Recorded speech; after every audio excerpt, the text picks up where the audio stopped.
Vous voulez savoir quels sont les pièges à éviter pour récupérer votre caution? Restez ici, je vous donne mes 3 meilleurs conseils. En premier lieu, je vous conseille de retrouver votre état des lieux entrant.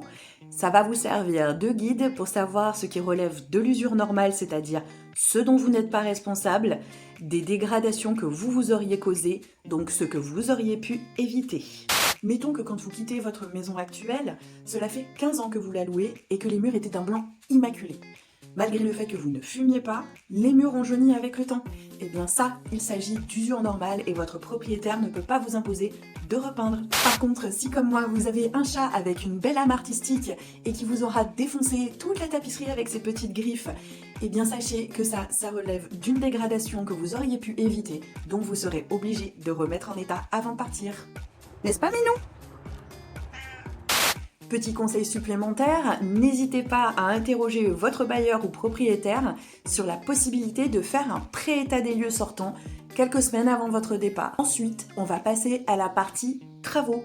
Effectivement, vous pouvez anticiper et faire certains petits travaux bien avant votre déménagement. Ça vous fera gagner du temps et de l'énergie pour la suite. Déjà, vous pouvez commencer par quelque chose d'assez fréquent et qui fait toujours perdre un petit peu de caution. Ce sont les joints silicone dans les pièces d'eau. Vérifiez leur état, s'ils sont rongés ou noirs, donc moisis.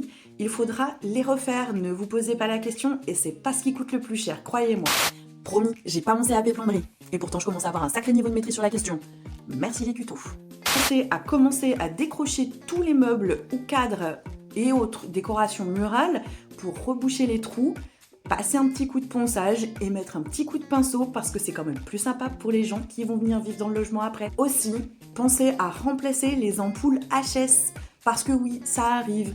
On n'a pas forcément besoin d'avoir une ampoule qui fonctionne dans son couloir et ça fait 6 mois qu'il est éteint. Et oui, je suis déjà arrivée dans un appartement avec des ampoules en moins et croyez-moi que quand le plafond se situe à 3,20 m et que vous faites 1,57 m, c'est pas pratique du tout. Hein. Et en parlant de plafond, on va aborder un petit sujet qui fâche. Votre collection de toiles d'araignée là, on en parle?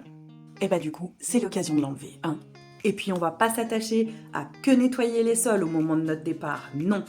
Vous pouvez aussi tout à fait anticiper et faire toutes les vitres du logement, intérieures comme extérieures, nettoyer scrupuleusement les plinthes, enlever effectivement, comme je disais, les toiles d'araignée qui sont au plafond, mais aussi sur le coin des murs ou derrière les meubles, ça vous fera gagner du temps.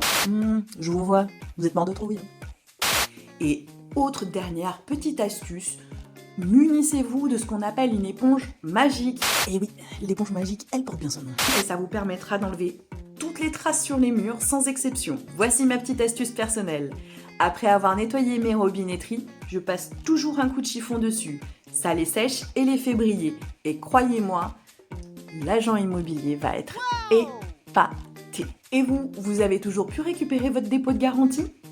N'hésitez pas à me le dire en commentaire et pensez à liker et partager cette vidéo à votre entourage qui va bientôt déménager. Et surtout, restez bien connectés car je vous prépare encore de nouvelles vidéos pour un déménagement facilité.